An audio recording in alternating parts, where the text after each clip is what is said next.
क्या योगी आदित्यनाथ के मुख्यमंत्री बनने के सफर पर लगेगा विराम? क्या मुख्यमंत्री योगी आदित्यनाथ और डिप्टी सीएम केशव प्रसाद मौर्य के बीच सब ठीक है? दिल्ली वाला हाईकमान आखिर किसे सपोर्ट कर रहा है? लखनऊ से लेकर दिल्ली तक आखिर बीजेपी में क्या चल रहा है? यूपी बीजेपी में कुछ भी ठीक नहीं चल रहा है। लखनऊ से लेकर दिल्ली तक हलचल तेज है। हाईकमान कभी भी कोई भी फैसला कर सकता है। इन्हीं सवालों की चर्चा इस वीडियो में करेंगे और जवाब जानने की कोशिश करेंगे। नमस्कार, newsviews.in देख रहे हैं आप। आपके साथ मैं हूं अनुभा सिंह।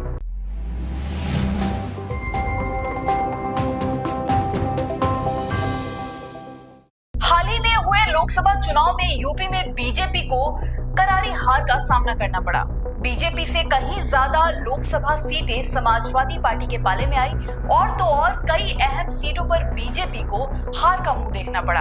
अब उत्तर प्रदेश में बीजेपी के इस प्रदर्शन को लेकर कई तरह के सवाल खड़े हो रहे हैं, लेकिन जो सबसे बड़ा सवाल उठ रहा है वो ये है कि इसका योगी आदित्यनाथ के राजनीतिक करियर पर क्या असर पड़ेगा। रिपोर्ट्स के मुताबिक कई लोग यूपी में बीजेपी की हार का जिम्मेदार केंद्र को ठहरा रहे हैं, क्योंकि 2024 लोकसभा चुनाव से कुछ समय पहले तक खास तौर पर उत्तर प्रदेश विधानसभा चुनाव में भारी बीजेपी बहुमत हासिल की थी।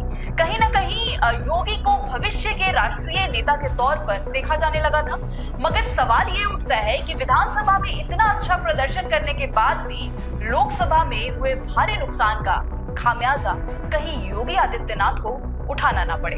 हालांकि ये पहली बार नहीं जब योगी आदित्यनाथ से कुर्सी खाली करवाने की चर्चा तेज हो। इससे पहले भी योगी को हटाने की बात कई बार सामने आई थी।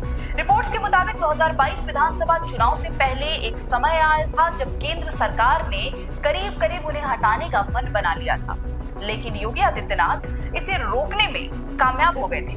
मीडिया रिपोर्ट्स के मुताबिक ये लगभग तय हो गया था कि योगी को हटाया जा रहा है। विधानसभा चुनाव में सिर्फ 9 महीने बचे थे, ये तब की बात है। उप मुख्यमंत्री केशव प्रसाद मौर्य और योगी आदित्यनाथ के बीच टकराव की खबरें लगातार आ रही थी, लेकिन तभी आरएसएस नेताओं के एंट्री के बाद योगी अचानक मौर्य के घर पहुंचे।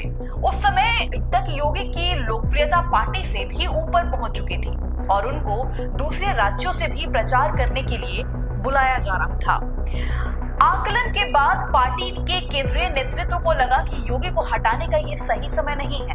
फिर प्रधानमंत्री नरेंद्र मोदी और योगी आदित्यनाथ की लखनऊ में मुलाकात। योगी ने मोदी के साथ अपनी एक तस्वीर ट्वीट की जिसमें पीएम का हाथ उनके कंधे पर था और उन्होंने लिखा, हम निकल पड़े हैं प्रण करके, अपना तन मन अर्पण करके। जिद है एक सूर्य उगाना है, अंबर से ऊपर जाना है। ये ट्वीट इस बात को प्रूफ कर दिया कि चुनाव बीजेपी योगी आदित्यनाथ के चेहरे पर लड़ रही थी, यानी जीत के बाद भी मुख्यमंत्री तो योगी ही बनेंगे। उस वक्त ये प्रूफ हो गया।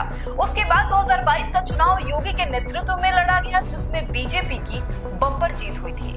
राजनीतिक गलियारों में ऐसी चर्चाएं तेज होने लगी थी कि केंद्रीय नेतृत्व और योगी आदित्यनाथ के रिश्तों की तल्खी एक बार फिर उभर रही है। राजनीतिक विश्लेषक बताते हैं कि योगी आदित्यनाथ की भूमिका की समीक्षा तभी भी की जा सकती थी जब उनके पास कोई जिम्मेदारी होती। इस लोकसभा चुनाव को पूरी तरह से बीजेपी की आलाकमान कंट्रोल कर रही थी। चुनाव की पूरी बागडोर अमित शाह के हाथ में थी। सारे टिकट भी उन्हीं के मर्जी से दिए गए। एक एक चुनाव क्षेत्र का प्रबंधन अमित शाह खुद कर रहे थे और साथ ही ये भी माना जाता था कि यूपी में योगी फैक्टर बहुत मायने रखती है। लेकिन लोकसभा चुनाव में कहीं ना कहीं योगी के साइडलाइन की खबरें लगातार चल रही थी। रिपोर्ट्स के मुताबिक लोकसभा चुनाव में योगी को जिम्मेदारी दी गई थी, उसका उन्होंने पूरा पालन किया, इसीलिए उनको इस हार का जिम्मेदार ठहराया नहीं जा सकता। अगर कोई योगी पर इस बार हार की जिम्मेदारी डालने की कोशिश कर रहा था तो उसे साजिश के तौर पर देखा गया, ऐसा कई राजनीतिक विश्लेषक का कहना है। केंद्र में सरकार बनाने के बावजूद उत्तर प्रदेश के चुनाव परिणाम को बीजेपी नेतृत्व के लिए पचाना मुश्किल हो गया, खास तौर से तब जब यूपी से सटे हुए राज्य जैसे कि उत्तराखंड, बिहार, मध्य प्रदेश और दिल्ली में बीजेपी ने शानदार प्रदर्शन किया।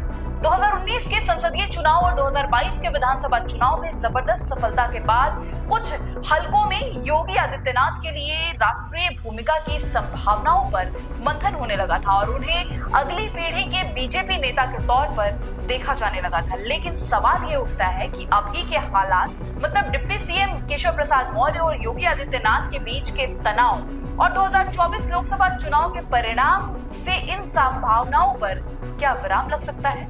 इन सवालों पर आपकी क्या राय है? कमेंट सेक्शन में जरूर बताएं और साथ ही चैनल को लाइक सब्सक्राइब करना बिल्कुल ना भूलें।